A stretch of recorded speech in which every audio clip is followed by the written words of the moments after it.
Thank you. Good evening. Bonsoir tout le monde. And thank you.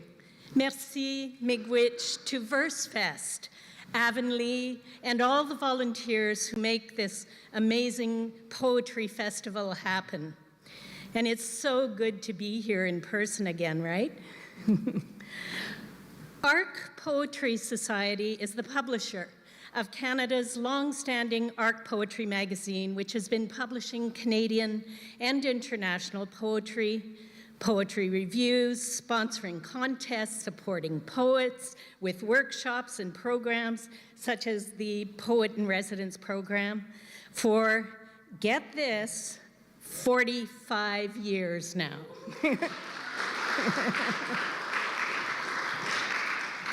As a not-for-profit charitable organization, we continue to exist through our subscribers and the generosity of donors like you, hint, hint, and our funders, including the City of Ottawa, the Canada Council for the Arts, and the Ontario Arts Council. Tonight, it is my great pleasure as ARC's chairperson to introduce you, I'm Lise Rochefort, by the way, sorry, to introduce you, thank you, to introduce you to 4 outstanding poets and to welcome you to 2 events in one. Our yearly event with Versefest celebrates ARC's popular and successful Poet in Residence program, more on that later, but tonight there's something extra, a teaser pre-launch of ARC Poetry Magazine's 100th issue.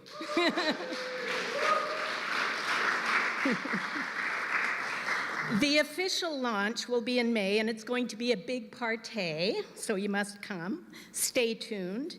But as we've just received our copies fresh off the press, we thought we'd give you a little taste. So thank you, Nicola Dawson, Devon Ray, Patrick Grace, and Anik McCaskill for being our 100th issue inaugural readers tonight.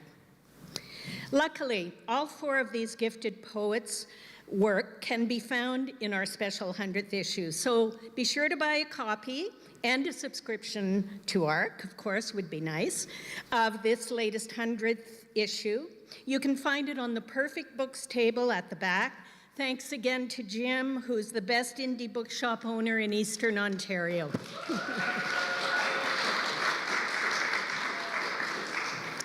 Now, translation was the medium by which our first guest, Nicola Dawson's work, graced the pages of ARC 100. And I don't know if he's here tonight, but chapeau to Monty Reed, the former ARC managing editor who kept that section of the publication going for years. For the 100th, yeah, way to go, Monty. A 100th issue is built on the shoulders of giants, I'm telling you. And when you pick it up, you'll see we honor the past and we look forward to the future. So you'll enjoy it, it's a treat. But Monty kept that section going. And for the 100th issue, we wanted an expanded version. Enter Katia Grubisic, a GG finalist, translator, and a former editor of ARC as well. Katia curated the section and wrote a brilliant introduction in which she says of our first reader, and I paraphrase a bit, discover the unflinching energy and candor of Nicola Dawson's writing, to which David Bradford, the translator, brings his poetic medal. Un petit mot en français. Né au Chili et basé à Montréal, Nicola Dawson est écrivain, éditeur et chercheur. Il détient une maîtrise en études littéraires et un doctorat en études et pratiques des arts de l'Université UQAM. Il est l'auteur de plusieurs livres, dont Désormais ma demeure, Triptyque 2020, pour lequel il a reçu le Grand Prix du Livre de Montréal et le prix de la diversité Metropolis Bleu, et dont la traduction anglaise par David Bradford, intitulée House Within a House, paraîtra en mai 2023 aux éditions Brick Books. Il a également coécrit avec Karine Rousseau « Nous sommes un continent », Correspondance Mestiza, triptyque 2021, et dirigé plusieurs ouvrages collectifs en création littéraire et dans le milieu universitaire.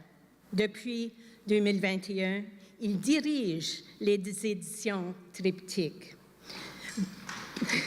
Born in Chile, Nicolas is the author of many books, including the award-winning Désormais ma demeure, translated by David Bradhouse. And that's coming out, as I mentioned, with Brick Books in 2023. On a lighter note, and just before Nicolas comes on, and because we're all multidimensional, even poets, I will share a little known fact about Nicolas, and that's that he is an excellent singer. So maybe if we ply him with a bit of wine later, will he break into song? We'll see. Bienvenue, Nicolas. Please join me in giving a warm ARC Versefest welcome to Nicolas Dawson.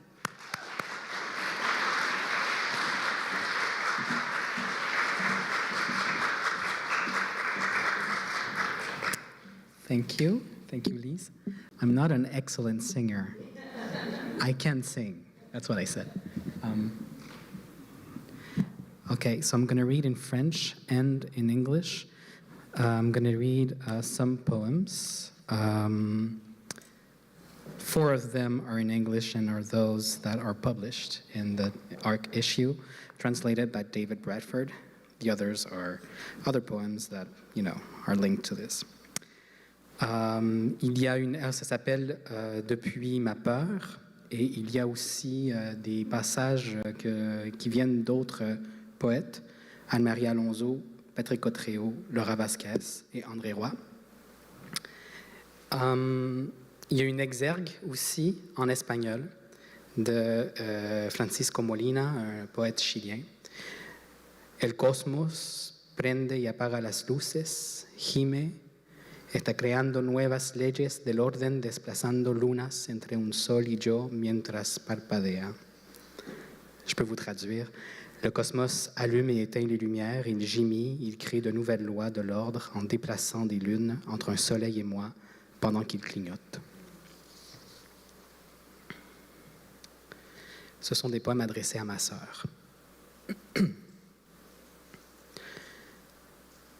Quel feu, quel dieu, quelle déesse, quelle créature, ornementée de chapelets, de vêtements d'or, de raisins. Quel rituel trahir, 10, 9, 8.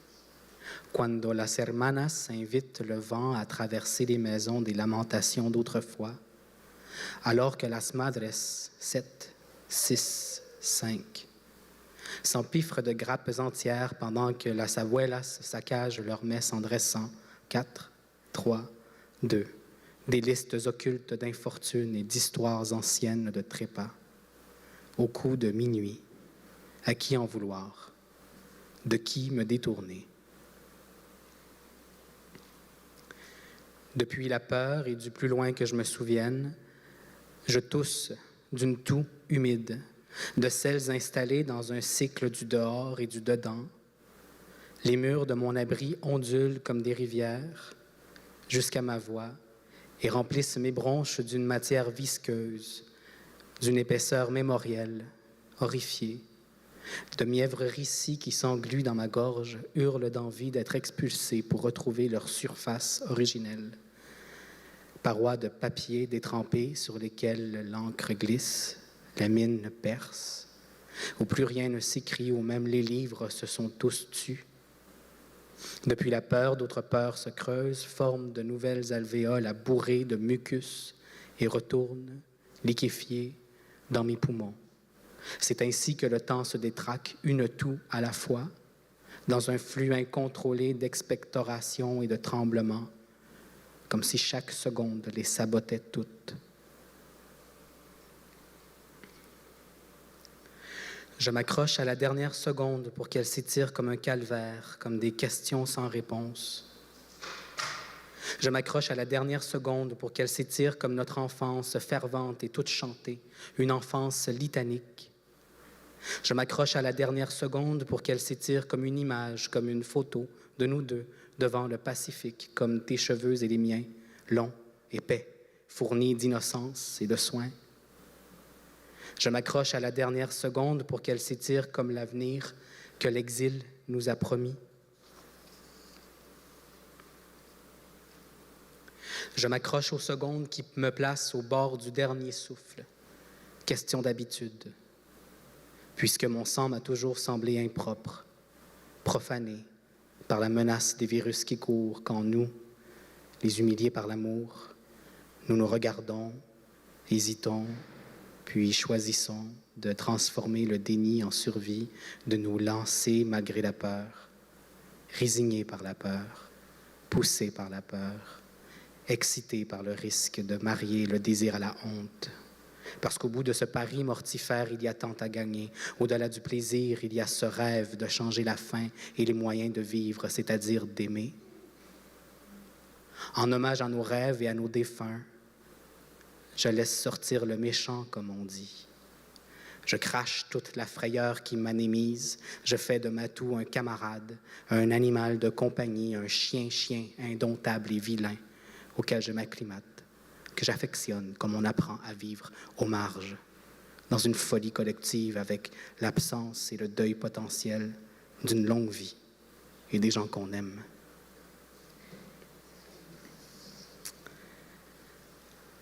I swear I'm not crazy. I swear it's true. When I send my hopes into the light, the ground rumbles and the wind kicks up. A weighty rumor fills the space like an answer to my wishes, like a reply from the southern extremes of our childhood, come to revive los terremotos that our bodies, along with their glut of resentment, remember so well.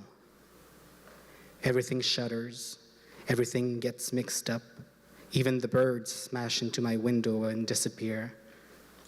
Are their wings digging ditches to die in, or will they fly away like magic, hoping to convince me miracles do exist?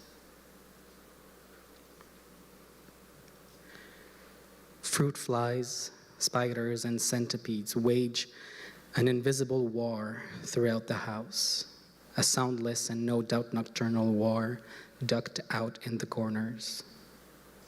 I curl up and gather myself where a tiny version of what we call the life cycle is played out, where in a spectacular, brief, and sudden dance, big eats little over and over again. A hunt through the tall brush of my room where death is on repeat. Amidst this fear of mine, I've stopped killing the pests that keep me company. I don't kill anything anymore, convinced as I am these living things are mending the cruel disorder of the cosmos.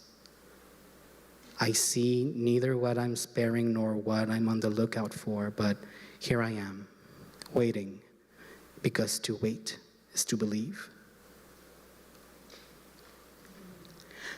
I've stopped telling trouble apart from sorcery, and when the horror gets a hold of me, then I think, I ruminate, and I rap my knuckles on echoing surface. 1, 2, 3 on the wood table. Again, 1, 2, 3 because terror came to mind. 1, 2, 3 on the wood to keep the word from becoming a hex, prophecy of yesterday's poets, damned and discharged, wandering fissured lands, alone and punished, lands dotted with forests crawling with creatures and demons, their piercing eyes raring to thief every lyre and verse, so that this day becomes everything's last. 1, 2, 3 on my skull because there's no wood left, only terrified bones, and I'm afraid my head won't be enough. Je n'ai pas de lyre, je n'ai plus de phrases, ne me reste que des comptines d'enfants muets en vers inutiles que je ne termine pas 1, 2, 3 sur ma tête pour éviter toute fin, pour aménager un temps éternel et précaire dont la peur est l'unique garde-fou. I swear I'm not crazy, maybe just a bit too chatty. a bit too loud in my beliefs. It's because I'm convinced we still have scores of earthquakes to trigger. I repeat my refrains into the sky so that the ground may tear open rather than our bones as those of birds, so that you may recall the premonitions we've yet to write down. I've known it since I first began to crack. You and I will set the planet on a new axis. Un son grave interrompt mes chansons, un hoquet, une quinte asthmatique, le fracas d'un oiseau sur le pare-brise, son corps qui cuit sur la chaussée. Partout, les mauvais présages renvoient ma tête au-delà de mon poing qui donne des coups. 1, 2, 3. Encore le temps fout le camp, devient une massue qui rythme la peur sur mon corps moribond et le guide vers la renaissance. Je te jure que je ne suis pas fou, seulement stupide et superstitieux. Je crois que certaines armes ressemblent davantage à une baguette qu'à une faux. Il arrive alors que je prie, à qui que ce soit. Une main sur le cœur et l'autre sur la tête, rezo en todos los idiomas, même quand les plaintes du monde me réfutent. Chaque son me coupe pourtant, me taille. C'est que la langue des voyantes arrache les larmes, impose une compassion qui assure la voix. Il arrive que je prie, mais sans timbre, sans ton, sans souffle et sans haleine, dans un silence sapé, amnésique, une mémoire érodée, excavée, engourdie, mutilée, un membre fantôme de récits anciens. Il arrive que je prie, il arrive que j'écris. Il arrive aussi que j'écrive ma propre fin, que je l'imagine spectaculaire, qu'elle éclabousse un deuil rouge, visqueux et collant, qu'elle coagule une frontière indécrottable, ou au contraire, qu'elle soit effacement doux, soupir muet fondu dans la nuit, que ne laisse au matin qu'une poussière flottante, qu'une vapeur de cendres disséminée parmi les ondes invisibles de l'air. Il arrive que ma mort dans mes poèmes soit si opaque que des prières tentaculaires et autogènes se déploient pour que nous demeurions à jamais enfants, installés dans un temps étiré par la joie et par toute cette vie qu'on nous a promise. Il arrive que je prie. Il arrive que je nous fabrique de beaux miracles. Merci.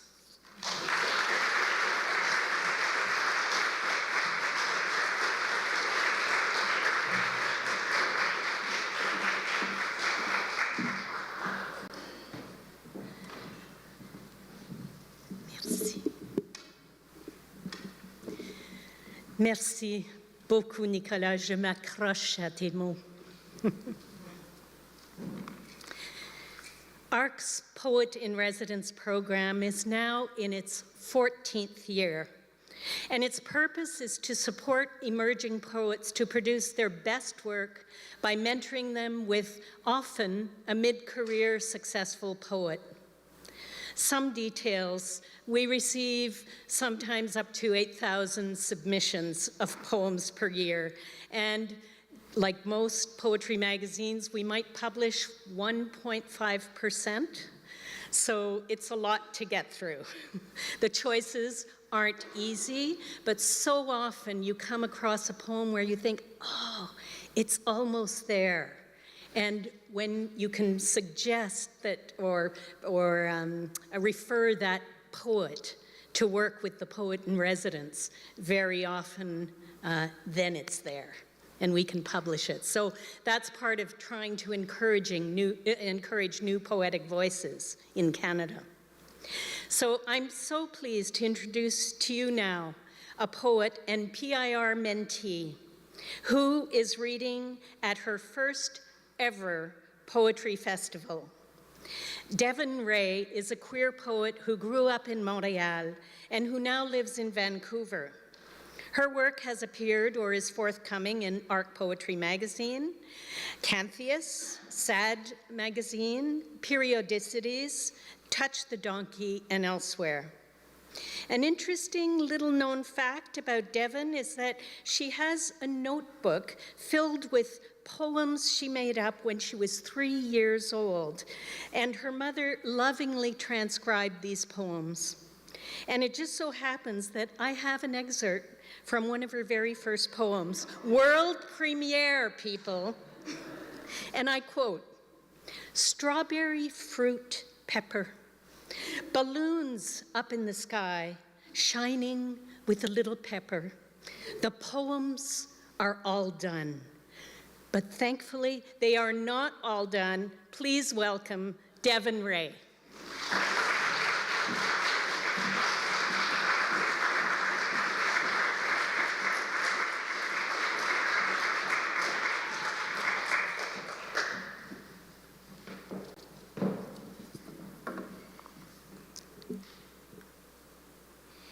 Thank you for that introduction. And yeah, I just wanted to start by thanking ARC so much for inviting me to this festival. I was trying to describe a poetry festival to a friend, and I said it's like Comic-Con, but where people are really into alliteration and line breaks. So it's been so wonderful to be here and so wonderful to have had the opportunity to participate in this mentorship program, and also just my deep gratitude to Anik, who will be reading later, who was just the dream of a mentor. This evening, I'll be reading poems from a project I was working on during the mentorship called Conversations with My Body. And I'm quite fascinated by the etymology of the word conversation. The root of the word means to dwell with or to keep company with. So in these poems, I'm entering into conversation with my body and asking, what does it mean for the two of us to live together? So that's just a bit of context on what I'll be reading. Conversation with my left shoulder. My left shoulder believes I am a bird, a crow specifically. It clicks the way crows do when they are courting. It is an intimate sound, barely audible, a sound only I can hear. I am not fluent in the language of shoulders or crows, but I am listening. I am trying to understand. I think my shoulder is telling me that it wants to be a wing. It wants its blade to grow long so it can slice through the wind. It wants to touch the small crowns of the trees, to be lit by the flames of each star. At night, it wants to pull itself around my body and shelter me in its thick plumage. My shoulder resents my refusal to take flight, my affinity for ground. Conversation with my left leg. You snapped when I was 3 and then grew longer than your right twin. Now I am oblique, askew. But you are thin and long and lithe. You are all leg, they sometimes say to me, and I imagine you are all I am, the supple stroke of you, arcing, bending, propelling me forward.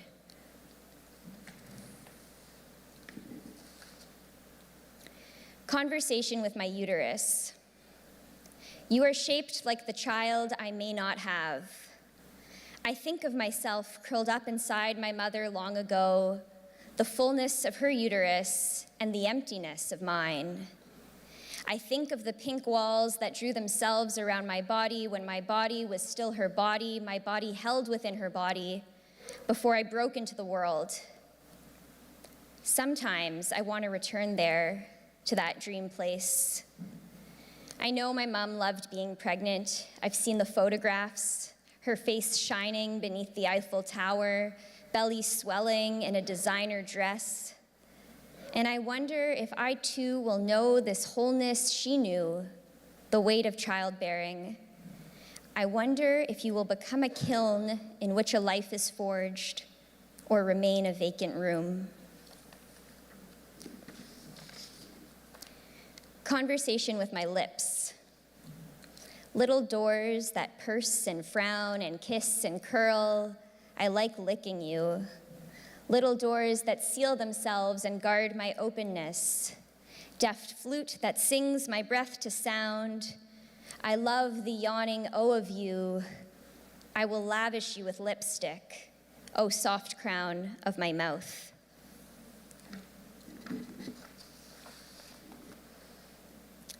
Conversation with my breasts. Halved moons, full blooms, like stones you lie unturned upon me. You shine and shape and ring. You yearn and carry sadness. I dream about your hidden wells and haloed tips. Bless me now. Your nipples speak on your behalf, forming silent words with their mouths.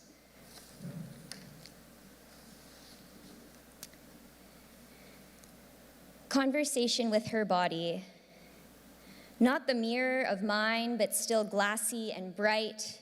I could drown with her mouth on my mouth in the rain-slick night on her library floor among cellos and swords. Blossoms perfume the air and beer glints off our lips. Her alabaster fingers pluck at my chords, leave ghostly impressions. Sink me, I whisper. Each touch is like lightning. I'm struck and struck out.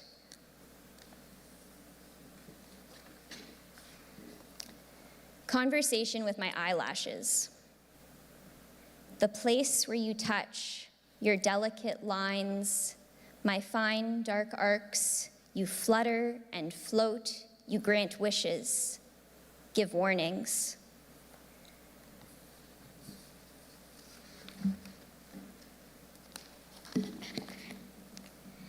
Conversation with my appendix. It is strange to converse with an absence. All that remains of you are 3 small scars, one hidden in a nest of hair, another concealed in the folds of my belly button. The third marks my left hip bone. Sometimes lovers find them, and I'll tell them about you. Even when you were still safe within my body, I didn't know you were there, didn't know your name. I was only 8, after all, when you were taken from me. You were searing pain that woke me in the night, my father rushing me to the hospital, the doctors opening my body, taking you, and closing me up again. And where did you go? Some waste disposal box, some place where organs go to die. A rehearsal for all the other little losses of myself. I Googled you, and you are so ugly. Swollen and long and red. I wish your ugliness were still secreted away inside me, a weapon slick with blood. I pine for your uselessness, dear blind-ended trace of another time.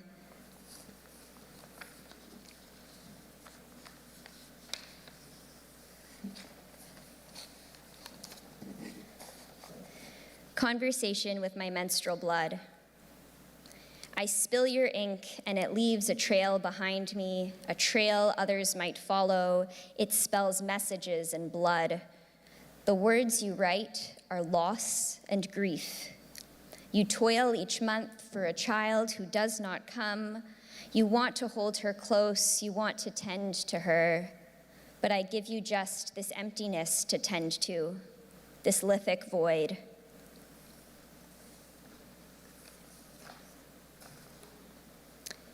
Conversation with my hands. How can I speak with my hands? They have no tongue, no mouth. They have no ears, though I do not doubt that sound enters them. It enters as sensation. They speak the language of touch. My hands inhabit the felt world. I want to tell my hands I love them, so I will learn their tactile dialect. I will give them softness, wool mittens to wear, and a cat's fur to stroke. I will give them warmth, the heat of a radiator, the heat of a cup. I will clip and file my nails. Perhaps I will even paint them. I never have before, but is it too late now? I will place rings on my fingers and draw them through my lover's curls. I will tuck one hand away inside the other like a secret. I will read my palms and my fingertips too. I will let them fall empty, these hands that have held so many things, plums, water, faces, stones. These hands that have written, clasped, caressed, and killed, I will let them fall still. Conversation with my bone, after Ada Limon. Nestled deep, my white tenderness, my spindling light, a piece of my safekeeping, rigged against muscle, slathered in blood. I do not know your name or even which bone I am addressing. I know you all have distinct personalities, each with your own weight and form and particular shade, and together you assemble like a congress within me. You hold meetings, one takes notes, one keeps time, one even serves refreshments. And as a chorus, you storm and you dance, and you stomp and you chant, and you sing me into life.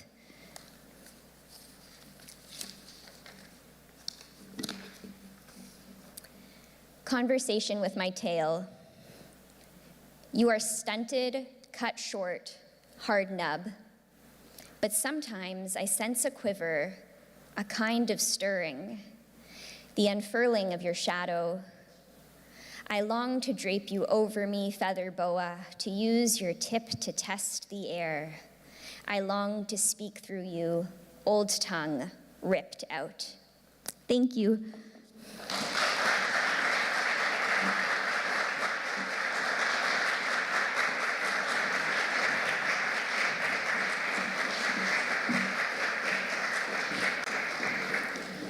Wow, thank you so much, Devin. I think I have to have a conversation with my chin hair.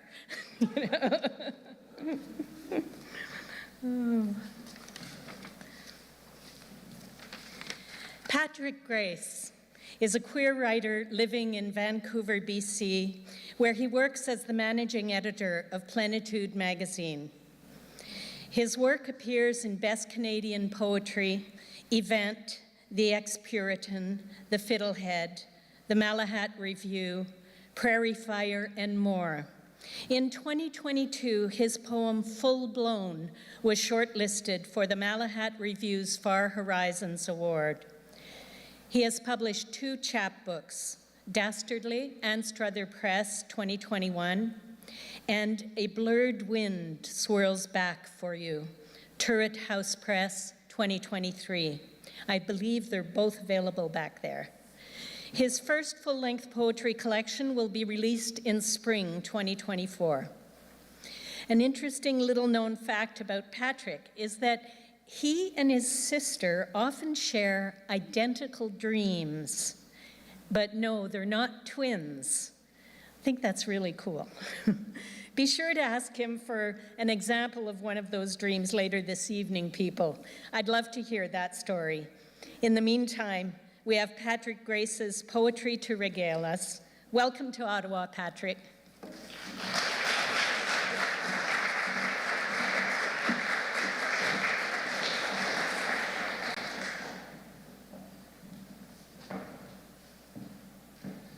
Hello, it's me. That's about all you're gonna get out of that Adele song from me. You know, it's funny because I actually work as a teacher, and a friend of mine there, we usually roll in the morning and we kind of fling each other's doors open, and that's how we say hi. We say, hello, it's me. It's nice to see everyone. Thank you for coming out on a Friday night. Nice sunny day in Ottawa. Maybe some of you caught a glimpse of President Biden earlier today. I was told before I came here, being from Vancouver, to dress warmly. And me being from Vancouver, thinking the rest of the country must be just like Vancouver, didn't dress as warmly as I should have and been kind of freezing my ass off. So that's my lesson as an ignorant Vancouverite. I'm gonna be mostly reading from my newest chapbook, A Blurred Wind Swirls Back for You. It's mostly a long poem, and I'm gonna start at part 2, The Sky Cottoned.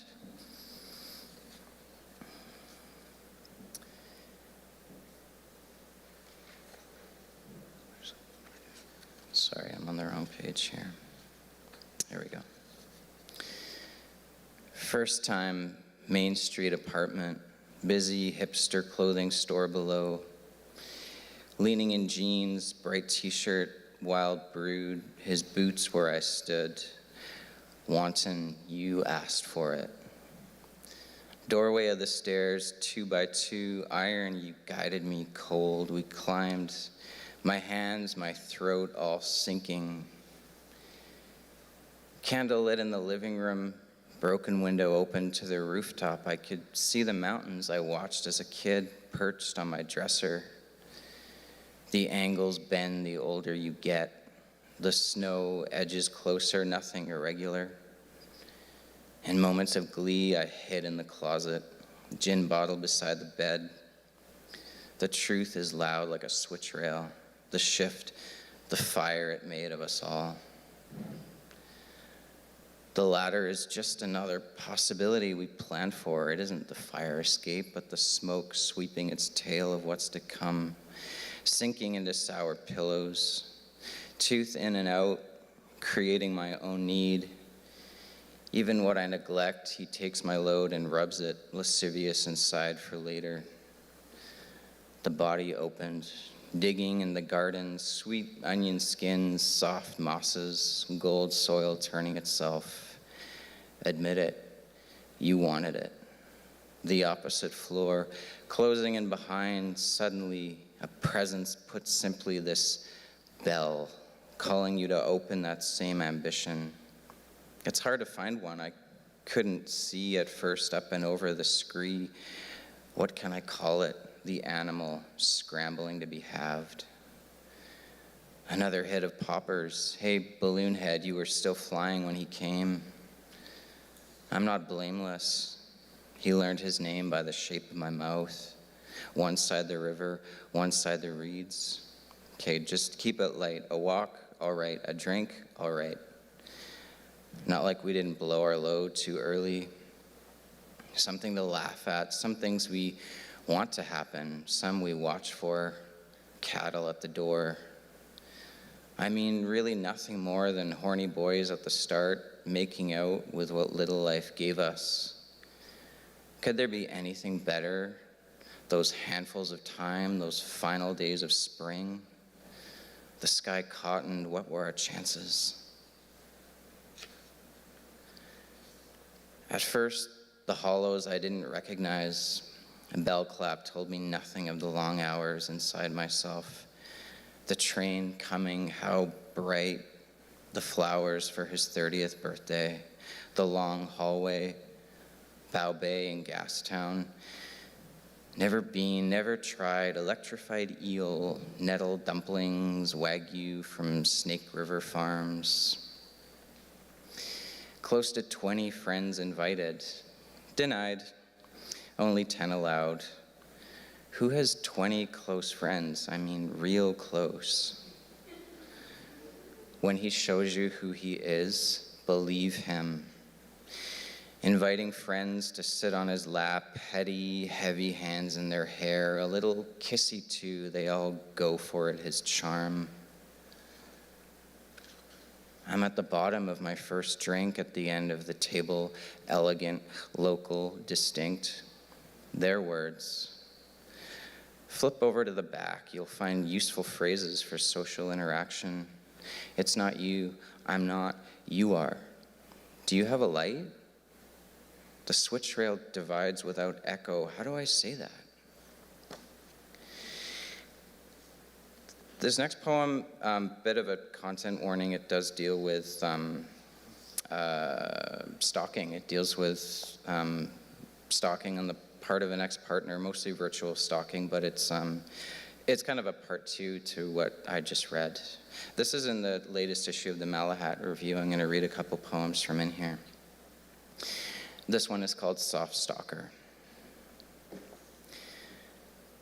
The worst thing is the cop doesn't ask about the worst time, but the first time. The time it took for my ex to follow, snap, call again, private phone number 451. Slow air when I answered, when the call sounded its end.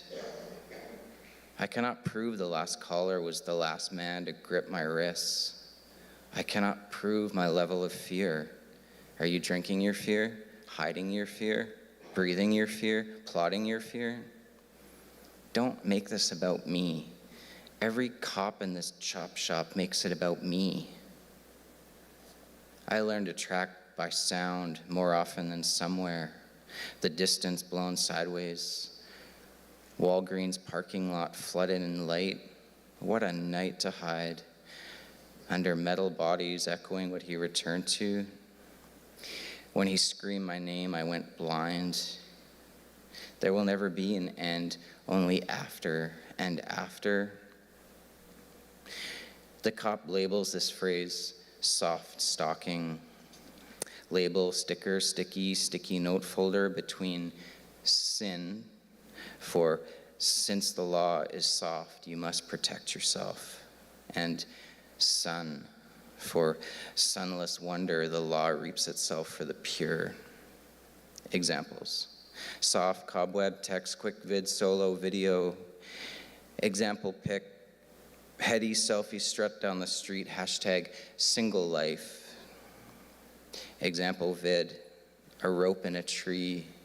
Is it a toy or my future? Is it a swing or a sentence for boys like me? Snapchat handle, new friend request. Snapchat handle, new friend request. Snapchat handle, another new fucking friend request. For months, my phone buzz kept me numb. I learned to sit on my hands, scolded child. Silence for weeks like a black wind ripped through town. Next morning, an old boyfriend texted me, "Hey you, who's this dude? Says he knows you. He wants to meet me to talk about you." Our cells hibernate in a room with no air. Architect of our actions, we adapt to slow chords of discontent. Vertigo in the cubicle, the water glass, the table, the fluorescent ceiling. The cop never asks about the complexities of male-male relationships. The cop blinks twice each time I say ex-boyfriend. The cop tosses out the word affinity and I sink into my forest of animal self. I armadillo below a sparkling lake. I hummingbird the furthest nectar. I mayfly under enormous ferns for the singular dance, the 24-hour lifespan. These next two poems that I'm going to finish with are love poems. These are childhood love poems. And they're kind of a continuation from my first chapbook. There was the title poem, Dastardly. These are kind of a part two of Dastardly. The first one is called The Calling. At first, the world was body. I didn't question the gold hardening its rivers inside me. "Boy on the phone for you," my sister cooed. He asked to meet behind the pool, and I heard my name ripple in the wind. I had no map for this part of town, only my known, strange derivative stirring. Streetlights converged to a single pan as stars crept from my eyes. Sheer ribbon of night, I tripped on its edge. We weren't convinced of the danger after so much hugger-mugger at school, admonition lingering low as a cloud. Blonde wind susurrus, I watched him lean his bike under a motion light. My insides chimed their separate lakes. A tinge of chlorine stung my nose. He caught me in the handlebar's mirror, concentric as the moon, a silver shim, and we stood for a time, trembling. I saw into his world and he saw mine, both of us woozy in our reverie. This last poem is called Full Blown. Blonde wind susurrus, mimic, I hear you. Air throws its dusk, and I color sepia along the unlit road. Barefoot, raised field, cults gamble, geese V and echo, far from the rec room chavoo. My insides chime their separate lakes. Full-blown ache in summer, the girl on TV cries to the girl on TV. My brother blows up pixelated cities on TV. I'm not on TV, I'm not, but I want to. Tumble the golden droke, sky a vermilion scythe. I'm not a girl, but I want to. Full-blown, the boy in red shorts opens a window, a space in my chest. Is this what they call out of body? Falling inward and splitting my own rope? Tomorrow's fear is tomorrow's face of my body. My body thistles in my devil in red shorts and climbing. Black walnut, trunk without words. Blonde wind susurrus, mimic, I hear you. Drumming down, balloon, and blow away. Boy above, boy below, boy above, boy below, boy above, boy below, boy above. It's impossible not to cross hot tar and think, this is heaven, all this burning. Thank you.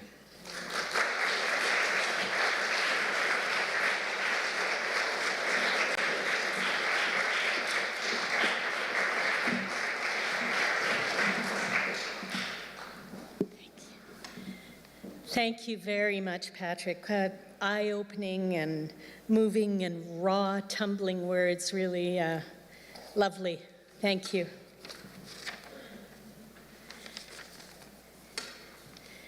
Our star of the evening, Annick McCaskill, is a poet and translator. She has published 3 collections of poetry: No Meeting Without Body, Gasparo Press 2018. It was a finalist for the Gerald Lampert Memorial Award and the J.M. Abraham Award. Murmurations, Gasparo Press 2020, and Shadow Blight, Gasparo Press 2022, which won the Governor General's Award in 2022. She is a member of Room Magazine's editorial collective and served as ARC's Poet in Residence from 2021 and 2022. Annick lives in Kipuktuk, Halifax, Nova Scotia, on the ancestral land and unceded territory of the Mi'kmaq.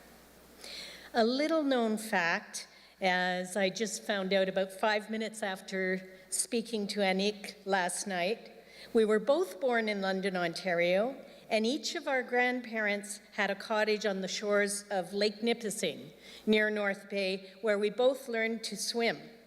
So I think I'm claiming her as my sister from the north. Ladies and gentlemen, it is my honor to welcome Gigi winner Annick McCaskill as ARC's star guest speaker for Versefest 2023.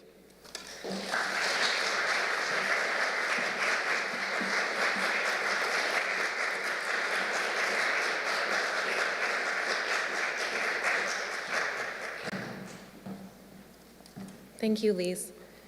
I don't know. I'm not equipped to do this. Thanks so much. Thank you very much for that introduction. It's really lovely to be here. I want to start by thanking Versefest and my publisher, Gasparo Press, for getting me here this week. And thank you to Perfect Books for selling our books tonight and on other days as well. You have a really beautiful bookstore. I'm particularly excited to be reading tonight as part of an event coordinated by ARC Poetry Magazine, which is a literary journal I have increasing respect for. To clarify, I've always had respect for ARC. That sounded, sounded a bit risque. Okay. And I want to thank, in particular, Manahil and Chris for all their work on the magazine. Yeah.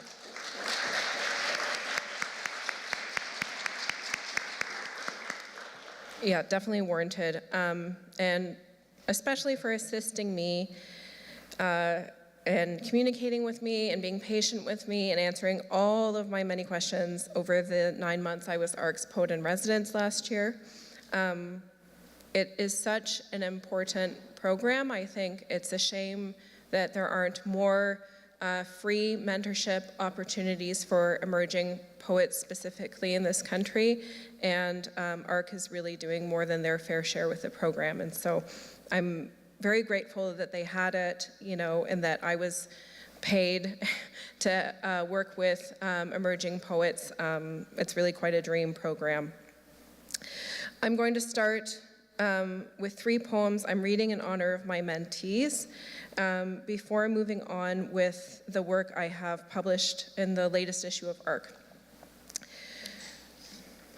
So these first 2 poems came out last year in the Ampersand Review, and they're both loosely based on Sappho's famous Priamel from her 16th ode, which of course has survived in fragments.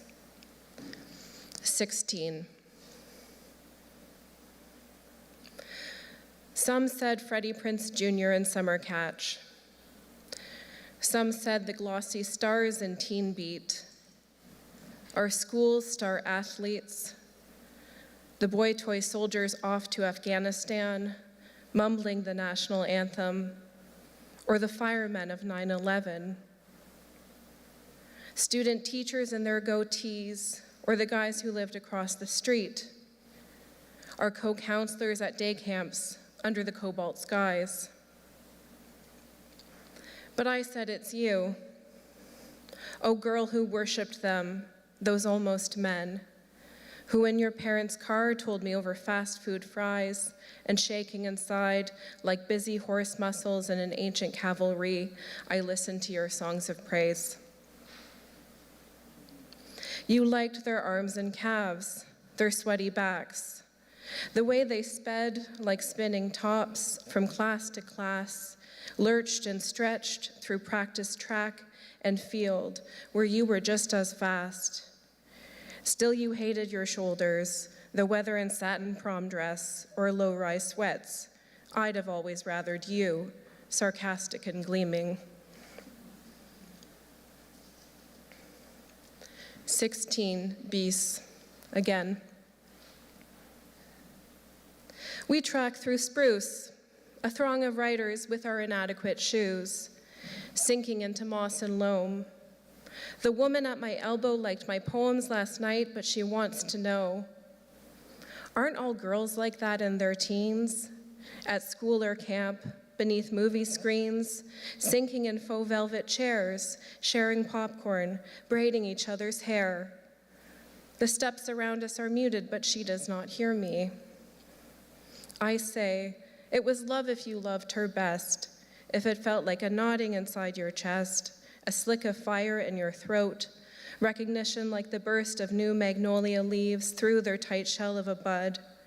And just as Sappho followed a woman over downy mayweed, and together they made waves, ocean deep, through violet-studded fields.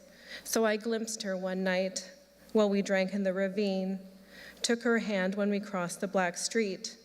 So quickly I knew and knew and knew.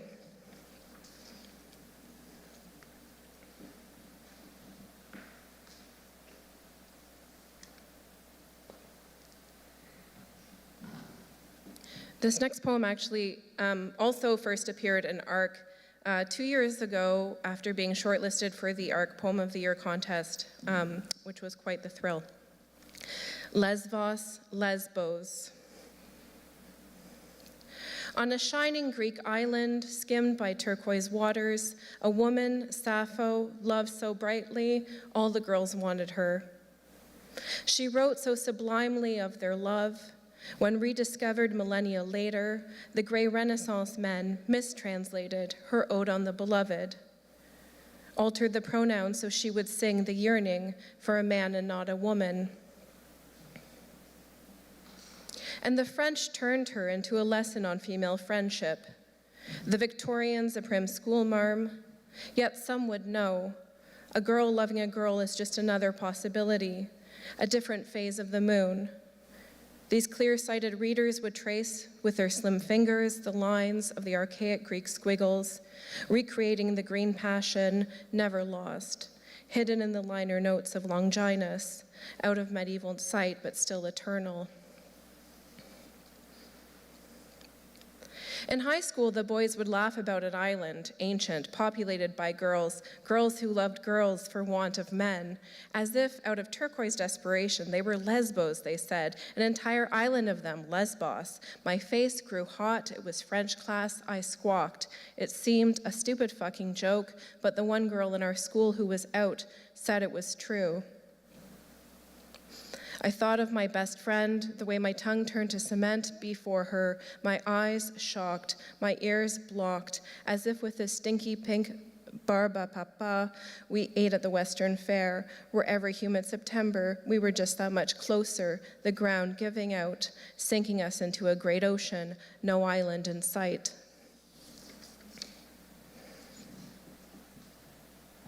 The work I have in the latest issue of ARC is an excerpt from a book-length poem that I've been working on for some time called Loudun. And the way I'm going to present it is with the prose preface that I have published in ARC. And I know this is Versefest and not Prosefest, so I hope you will forgive me for reading some paragraphs of prose, but then I will get to the poems, or the poetry. In the early 17th century, rumors arose of strange behavior in an Ursuline convent in Loudun, a village in central western France. The nuns in the convent claimed to have heard voices and seen the ghost of their recently deceased confessor. Over time, these girls and women began to refuse food. Some were seized by convulsions, while others apparently ran through the convent half naked. One was said to have masturbated with a crucifix. I mean, why not, right? You know. According to historical testimony, these events began September 1632, only 6 years after the Ursuline convent had been established in the town, and 5 months after a local outbreak of the plague. By October 5th, 1632, same year, exorcisms had started, and the Roman Catholic Church would soon initiate an investigation into the nuns' behavior. Church representatives concluded that the fault lay with Urbain Grandier, a priest from the region previously accused of adultery and heresy. Grandier was found guilty of signing a pact with the devil, an act thought to be responsible for the nuns' demonic possession. On August 18, 1634, Grandier was burned at the stake. The exorcisms, which had quickly expanded into public spectacles, would continue until 1638. The 17th century Catholic Church decided Grandier's destiny, but their ruling has long proved unsatisfying for those both in and outside the church. From the time of the exorcisms, theologians, doctors, surgeons, lawyers, politicians, historians, and psychiatrists have weighed in with their theories on the young nuns' supposed possessions.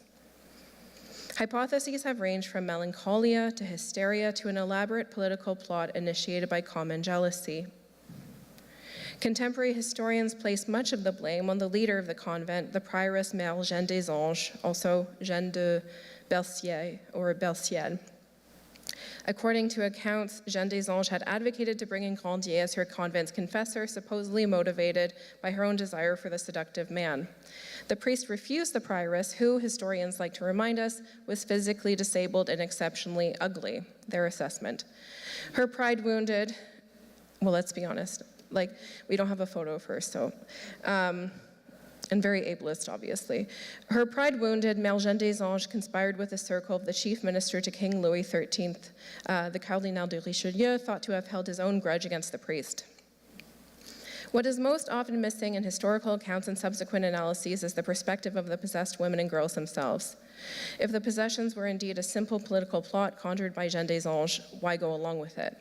What we do know is that the examinations, interrogations, and exorcism these girls and women endured were harsh and humiliating.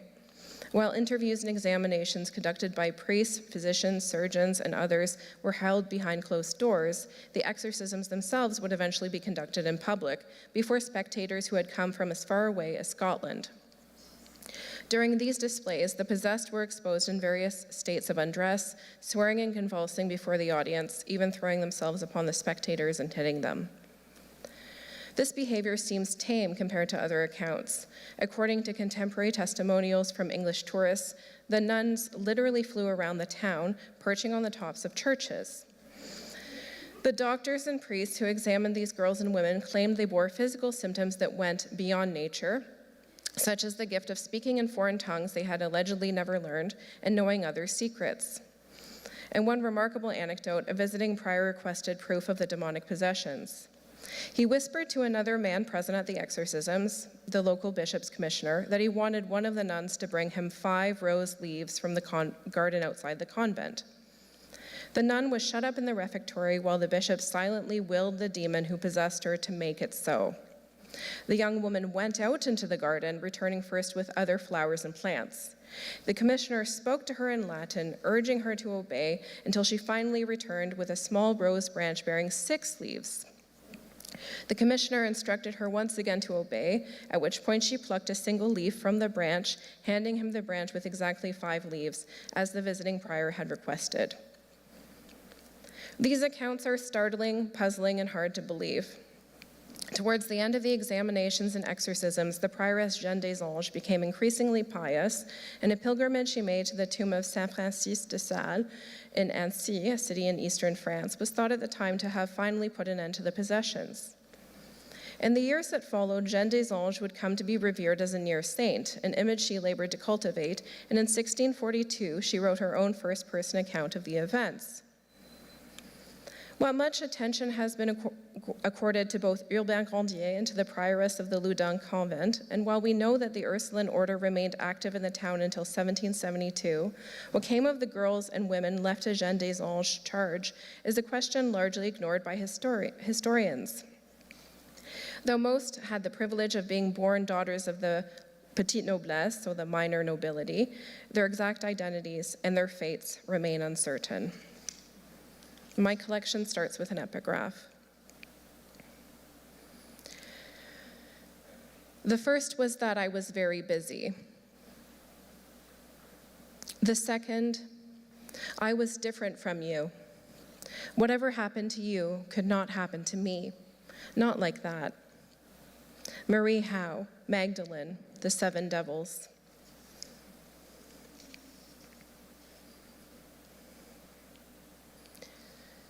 We came for devotion, stayed for love.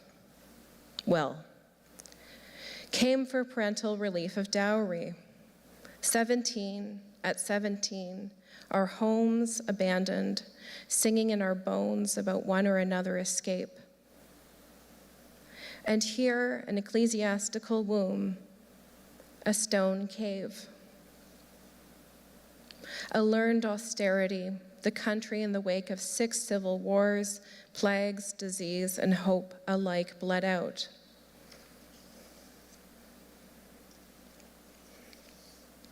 But what is a girl if not a promise?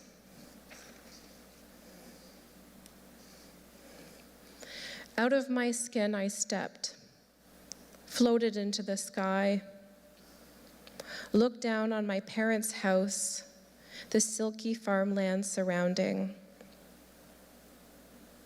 My sisters and I, like a row of paper dolls, waiting for uncle, brother, father, stranger or husband or God, my Lord. Now to me like a sachet of myrrh between my breasts. To me a cluster of henna blossoms, a crown of shrieking bats.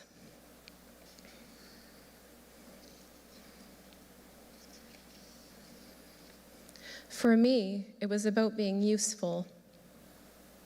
Now I lay me down to sleep. So many ways to be good. Knees to earth, dirt, mud, stone. Obedience through pain. Like so many birds, the female blue throat is splendid in her modesty, her unaffected plumage, while the male boasts a throat painted like summer in the sky.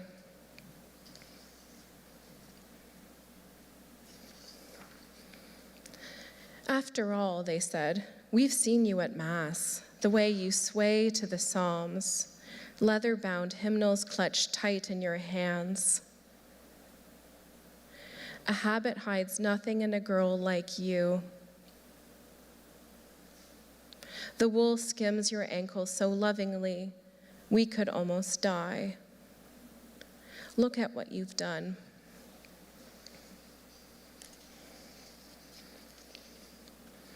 As if life were a courtly romance, the prioress claims he came to us.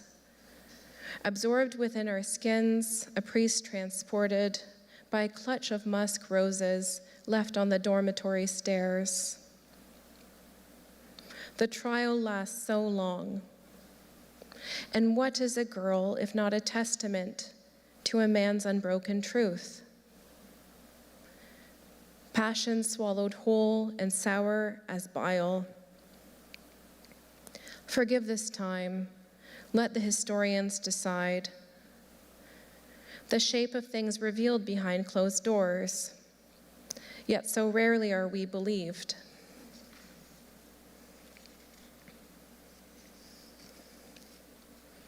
Not so different from a child's first grounding, afternoons embroidered with their boredom. Or so we thought, accustomed to being shut up under glass, stitching pansies, marigolds into small squares, the patchwork of our hours. The classroom pets, a bit like that, but for the whole parish. The promise in our fingertips, teaching, caring, always cleaning up. Let us do your dishes, deliver your children, wipe your tears. No love like our sacrifice.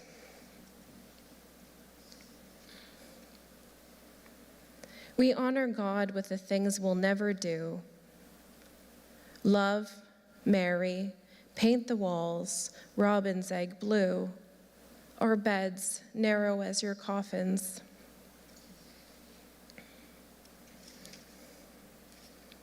His voice soft at my ear, spoon-feeding the Latin they say is not for girls. Coaxing his zeal into my skin, my hair, eyeballs. I face the crowd and sing.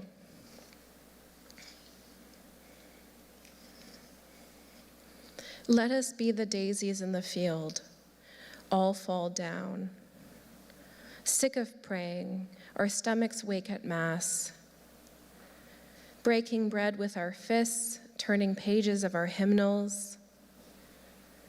Let us be marigolds in the classrooms, welcoming new girls to our order. Cleansed with hyssop and clean, let us be the small blue flowers at the altar. Let us hear your joy and gladness at our purification. For what is a girl, if not your most perfect contradiction?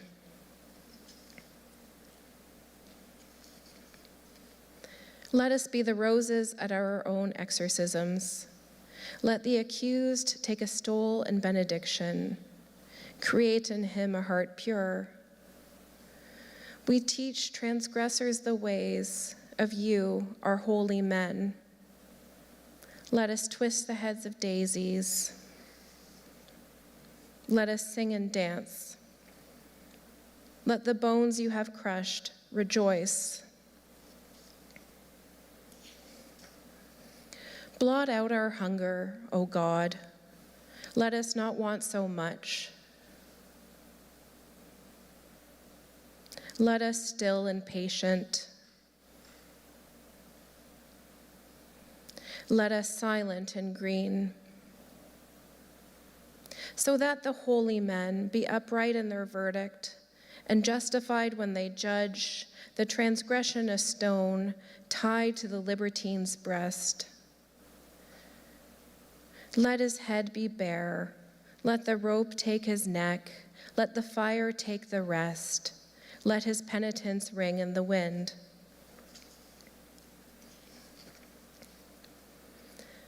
Blessed by God, married to God, loving God, owing God, for what is a girl if not God's own communion? Proving God, wearing God, clothed in God, strange in God, speaking to God, speaking of God, image of God, breathing God, singing God, glittering with God, shining in God, fear in God.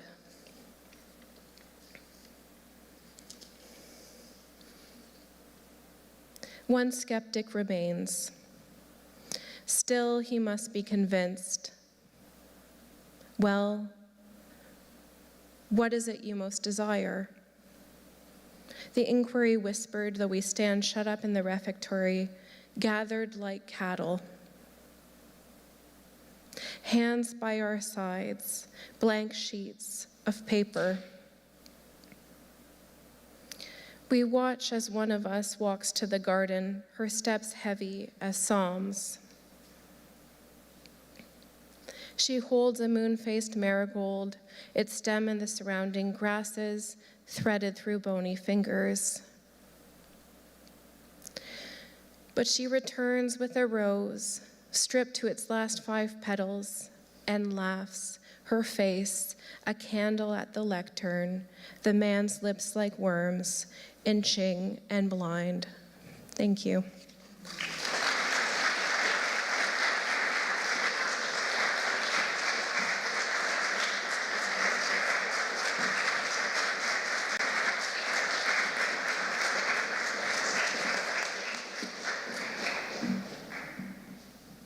Wow.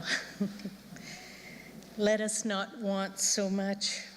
Doesn't feel that far from 1632 sometimes, right? Merci, Annick. Thank you so much. And thank all of you for your attention. A little note, ARC Poetry Magazine is looking for a new poetry editor. And we'd really love it if this time it was someone from the Ottawa area, the National Capital Region area. So please, I know this room's full of poets and there's many more watching online. Please consider applying for the position. It's really interesting, it's fascinating. You get to meet poets from across Canada. You get to host events instead of having me up here. And you know, we've got the wonderful Sarah Yi-Mei-Tsiang right now, but she's leaving to teach at Queen's University in the fall. So please, all of you consider it. So the 100th issue is available, and we'd really like you to take a look at it and get a subscription to ARC Poetry Magazine on your way out. Please get home safely, particularly if you're driving. Buy books. There's also a Versefest hospitality suite at the Embassy Hotel, and everyone is welcome to come and chat and mingle with the poets. Just buy their books first. Thanks and good night. Merci, Megwich, bonsoir.